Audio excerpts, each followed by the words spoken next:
안녕하세요 여러분. 해커스학원 종로 캠퍼스 드림토익 RC 정수진입니다. 오늘 2월 25일 총평으로 다시 만나게 됐고요. 먼저 총평 시작하기에 앞서서 여러분들이 이제 오늘로 토익이 이제 마무리되면 좋겠지만 앞으로 또 공부를 하실 거라면 도움이 될 만한 웹사이트 먼저 하나 소개를 해드릴게요. 해커스 토익 검색을 하시면 나오는 웹사이트에 많은 무료 자료들이 있으니까 앞으로도 공부하시면서 참고해 주시고요. 오늘 시험에서 이제 전반적인 난이도 먼저 말씀을 드릴게요. 파트 5는 오늘 좀 어려웠어요. 그러니까 문법 문제는 평이한 문제들도 물론 이제 출제가 됐어요. 이따가 제가 보여드리겠지만 여러분들이 빠른 시간 안에 우리 흔히 얘기하는 3초 문제들 있죠? 바로바로 답을 고르고 넘어갈 수 있는 문제들도 물론 있었지만 어휘 문제들이 상당히 까다로웠고 또 이제 전치사 해석 문제 이런 것들이 여러분들이 조금 힘들었을 수가 있어서 난이도를 상으로 잡아봤어요. 특히 이제 공부를 이제 처음 시작하시는 분들, 얼마 안 하신 분들이 있죠? 우리 인문 기본반 토린이 여러분들은 정말 많이 어려웠을 것 같고요. 대신에 파트 6가 조금 평이하게 출제가 되었어요. 지문의 길이도 그렇게 길지 않고 우리가 평상시에 파트 6에서 자주 나온다고 얘기하는 힌트들을 잘 활용을 했다면 여러분들이 평상시에 조금 어렵게 느끼는 접속부사 해석 문제라든지 아니면 문장 삽입 문제들도 여러분들이 쉽게 해결을 해나가실 수 있었을 거예요. 문법 문제도 그렇게 어렵지는 않았거든요. 그래서 오늘 파트 5에 좀 더 집중해서 얘기를 해볼게요. 먼저 아까 전에 말씀드렸던 쉬웠던 문제들 있죠? 여러분들이 바로바로 답을 고를 수 있어야 되는 문제. 첫 번째는 우리 동사 사이에 부사 넣는 문제였어요. 여러분들이 이제 앞에 조동사에 꽂혀서 바로 동사 원형을 오답으로 고르실 수가 있거든요. 그래서 항상 이제 앞에 조동사가 보이면 바로 동사 원형을 답으로 고르는 게 아니라 뒤에 동사 원형이 있는지 한번 확인을 해주시고 동사가 이미 있다면 가운데 이제 부사 써야 되는 문제이고 두 번째는 형용사랑 그리고 명사가 이어지는 구조였거든요. 그러면 우리 앞에 부사 넣는 문제, 형용사를 수식할 수 있는 부사 쓰는 문제 역시 어렵지 않았고 그다음에 이제 3번 구조 같은 경우는 우리 인칭대명사 문제에서 봤었던 구조거든요. 그럼 우리 인칭대명사에서 이렇게 명사를 연결할 수 있는 건 소유격밖에 없다라는 거 수업 시간에 굉장히 많이 듣게 되죠. 그래서 오늘도 역시 소유격 바로 답으로 골라주는 문제였고요. 그다음에 each 뒤에 명사 쓰는 문제 또 출제가 됐었는데 우리 each가 각각의라는 의미로 뒤에 단수명사 쓸까요? 복수명사 쓸까요? each는 단수랑 함께 하죠.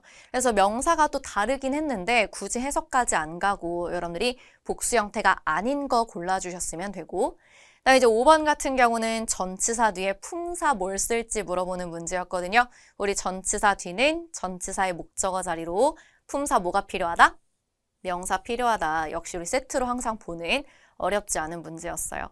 그다음에 이제 마지막 같은 경우는 제가 이제 기본반에서도 종종 언급을 했었는데요. help가 목적격 보어를 가지는 오형식 구조일 때, 이 목적격 보어를 가지는 오형식 구조일 때는 두 가지 형태가 나올 수가 있어요. 투부정사 그리고 동사 원형처럼 생기는 원형 부정사 이렇게 이제 두 가지가 나올 수가 있는데 오늘 시험에서 이제 문장 속에 여러분들이 해석을 하실 때는 원형 부정사 형태를 많이 보셨거든요. 근데 이제 문법 문제로는 투부정사가 출제가 됐어요. 보기에 원형 부정사가 아예 없었기 때문에 그냥 뭐 투부정사 고르는 게 역시 어렵지는 않으셨을 거예요. 자, 그러면 이제 이렇게 쉽게 풀 수 있는 문제 말고 조금씩 생각을 해봤어야 되는 문제들 총평 들어갈게요. 여러분들이 그 해커스 토익 게시판에 항상 시험 보고 나서 어려웠던 문제들 많이 질문을 하시잖아요. 제가 이제 총평 준비할 때도 어느 정도 참고를 하게 되는데 많이 들어갔던 언급이 되었던 문제가 바로 이거예요. 노랑닷. 그래서 이제 다른 보기들도 부정어들로 구성이 되어 있기는 했었는데 여러분들이 보통 이 둘 중에서 헷갈리셨던 것 같아요. 우리가 그냥 대충 해석을 하면 다 부정어처럼 느껴지지만 사실은 품사가 전혀 다른 애들이거든요. 그래서 노는 형용사기 때문에 형용사는 뭘 수식하죠? 명사, 그렇죠? 그리고 not은 품사가 부사에 해당이 돼요. 그러면 부사는 명사를 수식하지 않잖아요. 예외적으로 명사 수식할 수 있는 부사 몇 개 빼고 기본적으로 우리 안 된다고 배웠을 거예요. 그래서 빈칸 뒤에 이렇게 명사 형태가 있었기 때문에 여러분들이 부사가 아닌 형용사, 그러니까 no를 답으로 골라줬어야 되는 문제로 사실은 이제 실제 시험 문제는 이 문장이랑 살짝 달라서 뒤에 이제 주어랑 동사의 순서가 바뀌어 있는 도치 구조까지 나오면서 뭔가 나를 어렵게 만들었는데 사실 도치를 전혀 몰랐어도 풀 수 있는 문제예요. 뒤에 명사에 꽂혔으면 형용사 고르는 문제. 그래서 우리 파트 5 문법 문제는 항상 이제 수업 시간에도 강조하지만 품사를 제대로 알고 있는 것이 매우 중요한 포인트거든요. 그래서 여러분들이 단순히 뜻만 안다고 나 아는 단어다 대충 넘어가지 마시고 품사까지 꼼꼼히 공부하시는 걸 제가 추천을 드려요. 그리고 이제 두 번째는 보어 자리 문제였어요.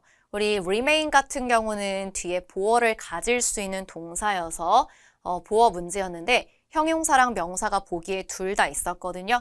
근데 우리 역시 수업 시간에 많이 얘기하죠. 보어 자리가 빈칸인 문법 문제는 보통 형용사가 답이다. 그래서 여기도 이제 A, 입으로 끝나는 형용사를 답으로 골라주셨으면 되고 prohibitive 같은 경우는 가격이 매우 비싼.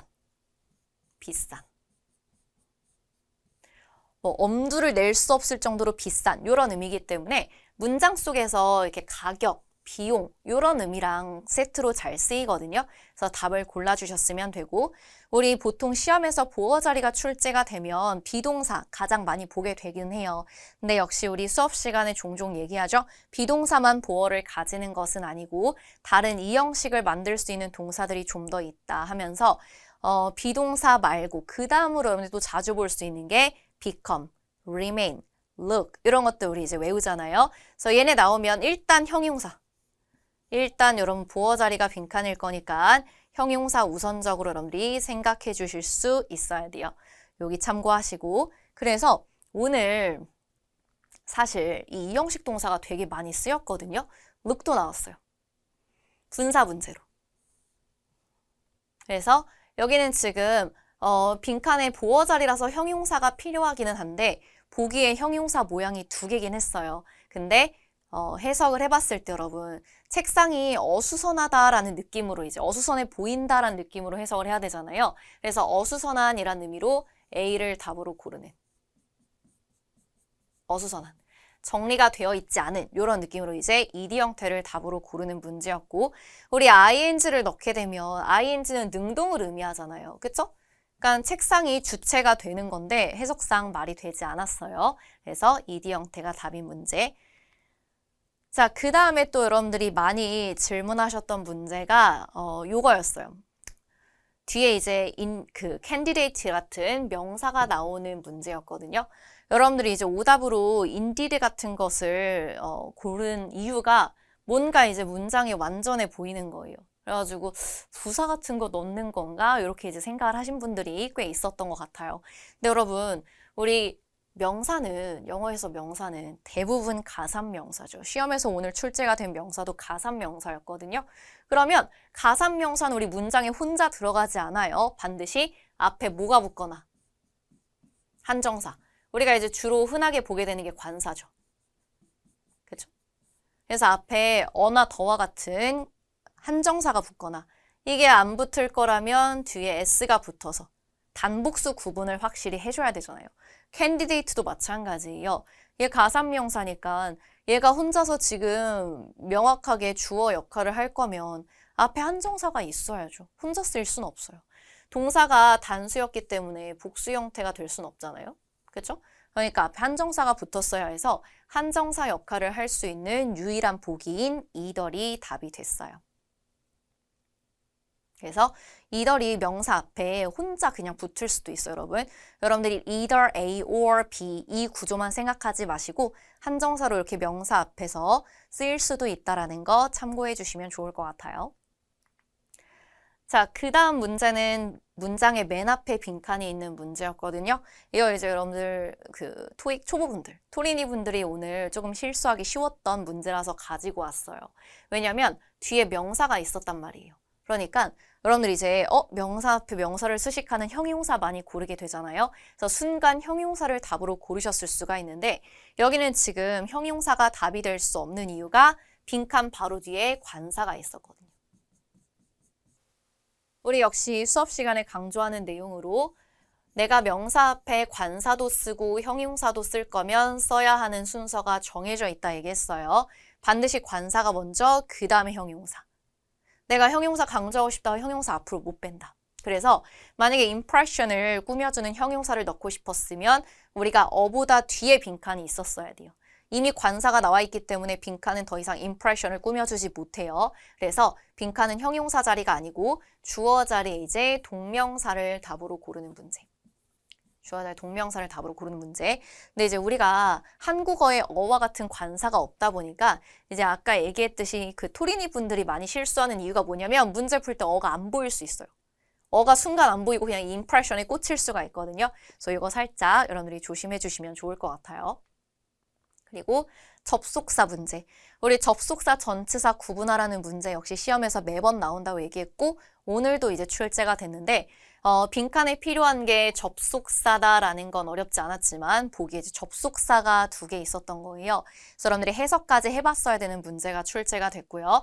근데 이제 as if는 가정하는 거잖아요. 마치 뭐뭐인 것처럼. 그쵸? 마치 뭐뭐인 것처럼. 그래서 해석상 적절하지 않아요. 너가 마치 질문이 있는 것처럼 매뉴얼이 이용 가능할 거야. 이렇게 얘기하는 게 아니라 너가 질문이 있을 때마다 매뉴얼이 이용 가능하다. 이렇게 이제 해석하는 게 훨씬 적절하기 때문에 뭐뭐 할 때마다. 해석상 whenever 고르는 문제 역시 한 문제 보였고요. 그 다음 이제 접속사 문제 역시 이것도 질문이 많이 나온 문제죠. who랑 whoever 중에 뭘 써야 되냐. 둘 다 주어 자리에 들어갈 수 있고 둘 다 뒤에 불완전한 절이 나오는 건 마찬가지예요. 요거 역시 해석이 좀 필요했어요. 우리 who를 쓰게 되면 요거 이제 해석하는 방법은 여러분 누가 동사하는지. 자, 한번 읽어볼게요. who 뜻은 뭐라고요? 누가 동사하는지. 그리고 whoever는 동사하는 누구든지.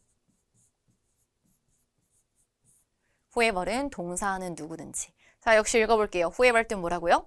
동사하는 누구든지. 그러니까 whoever 같은 경우는 주어가 사람이 되는 거예요. 동사하는 누구든지잖아요. 주어가 사람인 거고 who 같은 경우는 누가 동사하는지이기 때문에 이건 주어가 사람이 아니고 명사절 전체를 우리가 주어 취급해야 되는 거거든요. 그러면 요즘 해석을 해봤을 때 누가 코스를 끝내는지가 자격증을 받을 것이다. 이게 낫겠어요? 코스를 끝내는 누구든지, 누구나 자격증을 받을 것이다. 이게 낫겠어요? 당연히 후자가 낫겠죠. 그렇죠? 자격증을 받는 건 사람이어야 되기 때문에 사람을 의미할 수 있는 whoever를 답으로 고르는 해석 문제였어요. 요거 해석하는 방법 헷갈리지 않도록 기억해 두실게요.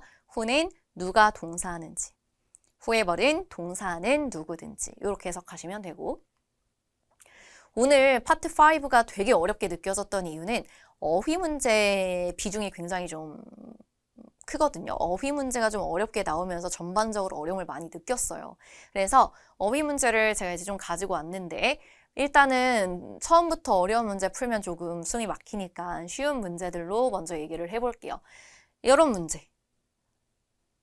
이건 사실 우리가 해석을 뭐 엄청 열심히 해야 되는 게 아니죠. 문장에 뭐가 있어요? 문장에 투부정사 있죠. 그쵸? 우리 목적격 보어 자리에 투부정사를 가지는 동사 여러 가지 수업 시간에 역시 시험에서 나오는 것들 위주로 외우잖아요. 그 중에 대표적인 게 바로 encourage. 그래서 encourage 목적어 투부정사 요 구조 보셨으면 여러분들이 바로 답을 고를 수 있었을 거예요. 그러니까 적어도 내가 encourage를 먼저 넣고 해석을 해봐야겠다. 요 정도 판단은 될 수 있어야 된다는 거죠. 자, 그 다음 볼게요. 여기도 마찬가지. 동사 해석 문제긴 했는데 여러분들이 뭐 되게 열심히 해석할 필요가 없기는 했거든요. 뭐 때문에? 요거. 역시 우리 recommend 공부하잖아요. 목적어 자리에 동명사를 취하는 동사로 들어가죠. 그래서 우리 수업 시간에도 recommend doing, recommend ing 요거 이제 열심히 외우잖아요. 그래서 뒤에 이제 이 ing 구조를 보고 recommend 짝꿍 요렇게 이제 갔으면 여러분들이 보기를 다 일일이 해석해보지 않더라도 답이 조금 더 쉽게 나왔을 거예요. 근데 이제 이 문제 같은 경우는 여러분들이 사실 이 recommend ing 하면 짝꿍으로 쉽게 풀 수 있는 문제인데 오히려 이제 함정에 빠지기 쉬웠을 만한 게 뭐냐면 공부를 좀 오히려 하신 분들이 함정에 빠졌을 수도 있어요. 왜냐면 이 recommend는 삼형식도 만들 수가 있고 오형식도 만들 수가 있잖아요. 여러분 안녕하세요. 2월 25일 토익 총평을 담당하는 해커스학원 이상길입니다. 오늘 시험 보느라고 고생들 많으셨어요. 갑자기 좀 날씨가 추워져서 고사장 안이 좀 이렇게 좀 추웠었죠. 히터를 LC 시간에 꺼놓기 때문에 그때 이렇게 다리가 좀 이렇게 막 추워가지고 여러분들 으슬으슬 떠는 분들이 좀 계시더라고요. 자, 우리 본격적으로 토익 총평 강의 듣기 전에 여러분들 아래 자막 나가죠? 여기에 가시면 아주 다음 시험을 위해서, 사실 이번 시험에 토익 시험이 끝나면 좋겠지만 그렇지 못한 분들이 계실 거 아니겠습니까? 저희 해커스에서 정성스럽게 준비한 소중한 자료들이 있으니까 꼭 한번 확인해 보시기 바라고요. 자, 오늘 시험의 총평 난이도는 중상상. 우리가 왜 의사 선생님들께서 병원에서 아침에 이렇게 레지던트들하고 왕진하면서 환자들 이렇게 그 상태 점검할 때 통증 같은 거 물어보잖아요. 1이 통증이 없는 거, 10이 가장 어려운 거. 독해도 마찬가지예요. 10이 제일 어려운 거라고 했을 때 오늘 시험의 통증의 난이도는 8.5입니다. 이렇게 판단하는 이유가 있습니다. 첫 번째, most likely. 가장 그럴듯한. 이게 들어가면 여러분들 명시적으로 답을 주는 게 아니라 미루어 짐작해서 답을 찾으라는 얘기입니다. 그래서 이게 답을 찾을 때 시간이 좀 오래 걸립니다. 좀 쉽게 설명하면 정답 중에, 그러니까 보기 중에 여러분들 correct도 있고 best도 있는데 최선의 답을 골라내라는 얘기가 바로 이 most likely가 들어가는 문제 유형의 특징이고요. 추론 문제도 하나 있었습니다. 그리고 기사지문이 5개가 출제가 되었어요. 기사지문 보통 2-3개 정도 꼬박꼬박 출제가 되는데 이번에는 골고루 배치가 돼 있어서 우리가 중간에 이제 좀 쉬어야지, 그리고 좀 편한 지문 좀 읽어야지 라고 하면 책장을 넘기면 또 아티클, 또 다시 넘기면 아티클. 그래서 쉬어갈 틈이 없었습니다. 그리고 변칙적인 지문 구성. 즉 무슨 얘기냐면 여기는 분명히 어려운 게 잘 안 나오는 건 텐데 갑자기 확 길고 어려운 지문이 나와서 당황스러운 거예요. 그게 초반에 나오면 말이죠, 여러분들. 이 초반엔 밀리면 안 된다는 생각 때문에 초반에 나온 문제들은 사람들이 다 풀려고 합니다. 근데 답이 안 보이면 어떻게 돼요? 계속 그 문제에 집착을 하게 되죠. 그래서 이렇게 일반적인 지문 구성은 2문항짜리가 4개, 3문항짜리 3개, 4문항짜리 3개에서 147번부터 175번까지 배치가 되는데 꼭 이 구성은 아니고요. 이렇게 3문항, 4문항짜리가 앞으로 나가는 경우 있습니다. 근데 이제 이번 시험 같은 경우는 4문항짜리가 2문항짜리 뒤에 바로 붙어 있었고 이게 유난히 잘 안 읽혔어요. 근데 초반에 이런 지문이 나오면 어떻다고요? 처음엔 밀리면 안 된다는 생각 때문에 이 문제의 답을 4개를 다 찾기 전까지 사람들이 이 문제에 집착을 하고 있다 보니까 뒤에 있는 문제 풀 시간을 빼서 왔던 겁니다. 첫 번째 4문항짜리가 잘 읽히지 않아서 시간을 허비한 수험생들이 많았고요. 그래서 여기 소소한 팁을 하나 드리면 바로 이겁니다. 여러분들 만약에 점수가 리딩 점수가 350점만 맞으면 된다. 즉 개수로 따져서 한 75개에서 78개 정도면 맞으면 된다라고 하면 사실 이제 보수적으로 잡서 이런 거고 75개 정도 맞아도 350점이 나오는 경우 있습니다. 그러면 모든 문제를 다 풀지 마세요. 그럼 선생님 지문을 버립니까? 아닙니다. 지문을 버리면 안 되는 게 토익은 기본적으로 3문항에 2개, 4문항에 2-3개는 무조건 쉽게 냅니다. 그래서 이 방식이 제일 좋아요. 3문항에 쉬운 2개만 풀고 어려운 한 문제, 4문항에서 쉬운 2-3개만 풀고 어려운 한 문제를 의도적으로 버리면서 푸는 겁니다. 어차피 여러분들 20개 이상 오답이 나오는데 못 풀어서 나오는 것보다 풀 수 있는 문제를 확실히 챙기고 못 푸는 문제, 어려운 문제를 과감하게 버리는 게 요 350점이 목표라면 훨씬 더 좋은 전략이라는 거. 이걸 오늘 시험에 적용을 시켜보면 첫 번째 4문항짜리에서 2-3개만 풀고 한 문제 답이 안 보인다? 그러면 과감하게 미련 갖지 말고 버리고 뒤로 넘어가는 게 굉장히 효과적인 전략이었던 겁니다. 자, 그 다음에 오늘 독해 동의어 찾기 볼 텐데요. 밑이란 단어가 나왔어요. 사실 토익 시험에서 밑은 누굴 만나다 이런 뜻으로는 거의 안 나오고 뒤에 명사와 함께 쓰여서 뭔가를 맞춰주다, 충족하다 이런 뜻으로 나오고 오늘도 그게 변함없는 전통으로 이어졌습니다. Meet the sales goal 하면 판매 목표를 충족시키다, 맞추다, 도달하다 이런 뜻이고요. 이전에 또 나왔던 기출됐던 콜로케이션 볼까요? Meet the standard, 기준을 맞추고 충족하다. 그 다음에 meet the deadline, 우리 마감 시한이 이번 주 금요일까지인데 마감 시한을 맞추다, 충족하다. 그 다음에 기대치에 부응하다, 대응하다 이럴 때 다 meet이란 단어 쓴다는 거. 그래서 상황에 따라서는 맞추고 충족하다라고 할 때 fulfill이라는 단어가 답이 될 때도 있다는 거 알아두시기 바랍니다. 자, 그 다음에 두 번째 동의어 charge. charge는 사실 명사로 사용이 되면 요금이라는 뜻도 있고요. 그 다음에 또 뭐 동사로 충전하다는 뜻도 있어요. 그리고 지금처럼 요금을 부과하다라는 뜻도 있습니다. 상황에 따라서 어떤 품사로 사용이 되는지 그리고 어떤 위치에 쓰여 있는지를 확인해서 아 이게 동사인지 명사인지 이 문맥에서 누구랑 쓰여서 어떤 의미인지를 확인해서 답을 골라내셔야 되는데 이렇게 요금하고 쓰이면 요금을 뭐하다? 부과하다는 뜻인데 요금을 부과한다는 건 요금을 우리가 요구한다는 의미로 charge가 require의 동의어로 쓰였고요. 이게 금방 말씀드렸듯이 명사로 사용이 되면 무슨 뜻? 책임. 그래서 in charge of가 be responsible for와 똑같은 의미일 수 있다는 것도 알아두시기 바랍니다. 자, 그 다음에 하나 더 있었지요. 바로 secure인데 이 secure는 여러분들 보통 대부분의 사람들이 알고 있는 게 형용사로 무슨 뜻? 안전한. 그래서 secure place 하면 안전한 장소 이렇게 알고 계시는데 이 단어 사실 토익에 동사로 굉장히 많이 출제가 됩니다. secure 더 조합하면 일자리를 얻다, 확보하다라는 뜻이고요. 이 secure가 함께 잘 어울리는 콜로케이션, 우리 말뭉치라고 하죠. 한번 볼게요. secure the contract 하면 계약을 얻어내고 따내다, 확보하다.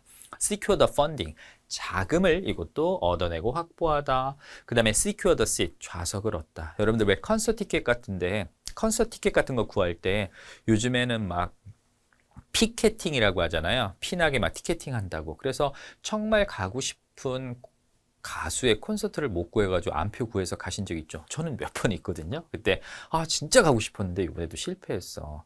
I couldn't secure the seat 하면 난 좌석을 확보할 수 없었어 라고 해서 이 secure는 동사인지 명사인지에 따라서 의미가 달라진다는 거.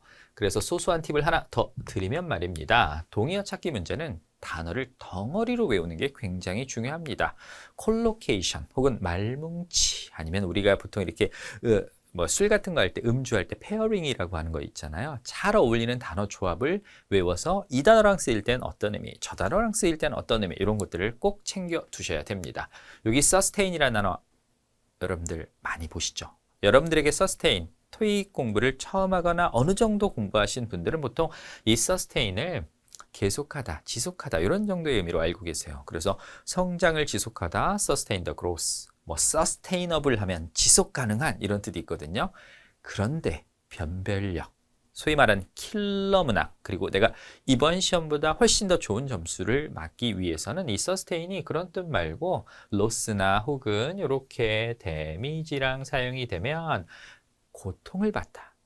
피해로부터 고통을 받다라는 뜻이라는 거, suffer라는 뜻이라는 걸 알고 계셔야 돼요. 그래서 누구랑 쓰이는지에 따라 달라지는 의미 요거 챙겨 두시고요. 그 다음 꼭 품사를 확인하셔야 돼요. 오늘 secure라는 단어가 형용사로 안전한 이라는 뜻이 아니었고 동사로 확보하다, 얻어내다, 따내다 이런 뜻이 있다는 거 그런 의미로 나왔죠. 버젯이라는 단어 명사로 예산이라는 뜻이고 동사로 쓰이면 어떤 시간이나 이런 것들을 비워놓고 할당하다라는 뜻인데 이게 형용사로 사용이 되면 저렴한이라는 뜻이 있습니다. 그래서 우리가 저가 항공이라고 할 때 budget airlines라는 표현을 쓰거든요. 이게 reasonable, 비싸지 않다라는 뜻이고요. 그 다음에 요 단어, 그러니까 여기서는 형용사로 사용이 된 거고요. field, 요거는 동사로 사용이 되면 우리가 알고 있는 평야, 분야 이런 뜻이 아니라 동사로 사용이 되면 질문에 응답하다라는 뜻입니다. 그래서 이런 단어, 콜로케이션, 그리고 품사 확인하는 것들이 동의어 찾기의 가장 핵심이라는 거 기억을 해두시고 우리 오늘 주목할 만한 패러프레이징 좀 보도록 하겠습니다. 자, 어떤 콘서트가 있었는데요. 갑자기 비로 취소가 되었어요. 근데 환불을 안 해주는 거예요. 그리고 야 이거 야외 콘서트인데 있잖아. 다음에 날씨 좋으면 할 테니까 티켓 버리지 말고 우리 환불 안 해주니까 갖고 있어. 그래놓고 이 티켓을 더 리스케줄드 게임이나 아니면 콘서트에서 사용하세요 라고 하면 이 티켓을 갖고 있는 사람들이 요구받는 건 뭐 한다? 다음에 다시 와 이런 얘기입니다. 그런 경우 있죠 여러분들. 우천 취소돼서 야구장 가가지고 티켓이 예를 들어서 7회인가 8회에 이렇게 취소가 7회는 뭐 서스펜드 되어 있구나. 한 5회나 이럴 때 취소가 되면 그 티켓 일일이 다 환불 안 해주고 다음 경기에 와서 꼭 다시 한번 볼 수 있는 그런 기회를 제공을 해줘요. 그때 우리가 이 return next time, return next day 이런 표현을 보실 수 있을 겁니다. 자, 그 다음에 두 번째. 시에서 뭔가 이제 공사를 해요. 근데 그 공사가 이렇게 나와요. widen, 폭을 넓히고 paint the road, 도로에 이렇게 도색을 할 겁니다. 그래 놓고 시에서 뭘 하죠? 라고 하면 이렇게 구체적인 것들을 이렇게 소소한 것들을 큰 덩어리로 이렇게 도로를 넓히거나 차선을 확대하거나 아니면 가로등을 설치하거나 페인트 칠을 하는 건 다 뭐 하는 거? 도로의 여건을 개선하는 거죠. 이걸 한꺼번에 뭉뚱그려서 road improvement라고 표현을 할 수 있습니다. 이런 건 사실 토익에서 전형적인 거예요. 작은 단위를 보여주고 예를 들어서 뭐 coffee machine 아니면은 냉장고, TV, 세탁기 이런 것들을 보여주고 뭐 파는 가게요? 라고 해놓고서 이거 가전제품이니까 어플라이언스로 바꿔 쓰는 것들. 오늘은 밀크하고 치즈를 싸게 팔아요 해놓고서 밀크하고 치즈를 유제품이라고 데이어리라고 바꿔 쓰는 것들. 오늘은 호박하고요. 그다음 가지랑 그다음에 포도 이런 것들은 다 농산물이니까 농산물을 우리가 프로듀스로 큰 덩어리로 바꿔 쓰는 것들. 사실 그래서 토익은 바꾸어 쓰는 표현, 패러프레이징 싸움이라고 생각하시면 돼요. 이 부분이 안 되면 독해 양을 아무리 많이 늘려도 잘 안 되는 경우가 있습니다. 자, 세 번째. 참 이게 좀 어려운 건데 이슈란 단어 여러분들 이게 명사로 사용이 되면 일이나 현안이라는 뜻이 있고 동사로 사용이 되면 발행하다, 발급하다는 뜻이 있어요. 근데 이게 이제 명사로 뜻이 하나 더 있어요. 잡지의 호란 뜻입니다. 호. 그리고 요거는 back issues라는 표현을 알고 있어야지 문제를 풀 수 있어요. 과월호. 그러니까 2월 달인데 1월 달 잡지, 뭐 12월인데 전달인 11월이나 10월 잡지를 과월호라고 하고 어느 단체에서 회원들에게 과월호를 판매를 합니다. 근데 back issues are limited. 이게 limited 됐다라는 거는 다 있다는 얘기가 아니지요. 제한적이라는 건 어떤 건 있을 수 있고 어떤 건 없을 수 있고 그리고 prices differ, 가격이 다 상이합니다. 그래서 왜 어떤 책들은 더 오래된 것일수록 비쌀 수도 있잖아요. 그래서 위 내용에서 알 수 있는 건 some of the magazines are no longer available. 그러니까 limited 됐다는 건 그게 모두 다 있다는 건 아니고 어떤 건 있을 수 있고 어떤 건 없을 수 있다는 거 그걸 기억을 해두시고 여기서는 이 back issues가 월호, 지난 잡지라는 걸 꼭 알고 계셔야지 문제를 푸는데 크게 지장이 없었습니다. 자, 그 다음에 네 번째. 편지를 쓰면서 I hope to continue our business. 우리 사업을 계속하고 싶다. 이런 표현을 썼다. 뭐 여기에 뭐 예를 들어서 as usual 이런 게 들어가면 더 명확해지겠지만 늘 그래왔듯이 사업을 계속하고 싶다. 이 말은 이번 거래가 처음이 아니고 과거에 거래 경험이 있다는 얘기죠. They did business in the past. 그들이 과거에 사업을 한 적이 있다. 이런 것들을 여러분들이 추론해 내셔야 되는 거였습니다. 그 다음에 paraphrasing 5. Let's find the alternative method. 자, 우리가 예를 들어서 어떤 문제를 해결하기 위해서 A라는 방법을 했는데 잘 통하지 않았어요. 그래서 어떤 사람이 제안을 합니다. B라는 방법, 얼터너티브한 메소드를 해보자. 이 말은 기존에 사용하지 않았던 새로운 걸 해보자는 얘기입니다. 뭐 예를 들어서 재료를 여기서는 전기로 쓰다가 이번에는 우리 풍력으로 쓰자. 이것도 바로 얼터너티브가 된 거고 얼터너티브라고 하는 건 different, 다른, 상이한 어프로치, 접근법을 해보자 라고 해서 이 단어가 패러프레이징이 되는 문제가 있었습니다. 그 다음에 패러프레이징 6.